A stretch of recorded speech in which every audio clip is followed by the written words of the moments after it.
अब चलते हैं न्यूमेरिकल प्रॉब्लम नंबर 2 की तरफ, जिसमें हम लोग फाइंड करेंगे किसी एलिमेंट के लिए डिके कांस्टेंट को। The half life of SR91 is 9.70 horse, find its decay constants. हम लोगों ने इस एलिमेंट के लिए डिके कांस्टेंट को फाइंड करना है। हाफ लाइफ, सबसे पहले डाटा में देखेंगे कि हाफ लाइफ हमारे पास कितनी है, SR91 38 की, T 1/2 इसको रिप्रेजेंट करते T हाफ से, कितनी है 9.70 हॉर्स।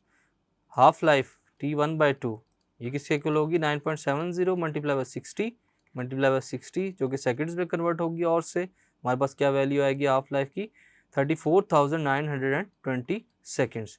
डिके कांस्टेंट लैम्डा को हम लोगों ने कैलकुलेट करना है। सिंपल फार्मूला यूज़ करेंगे, time for half life 0.693 divide by lambda जो कि डिके कांस्टेंट है। लैम्डा फाइंड करेंगे तो 0.693 के नीचे डिवाइड हो जाएगा हाफ लाइफ की वैल्यू।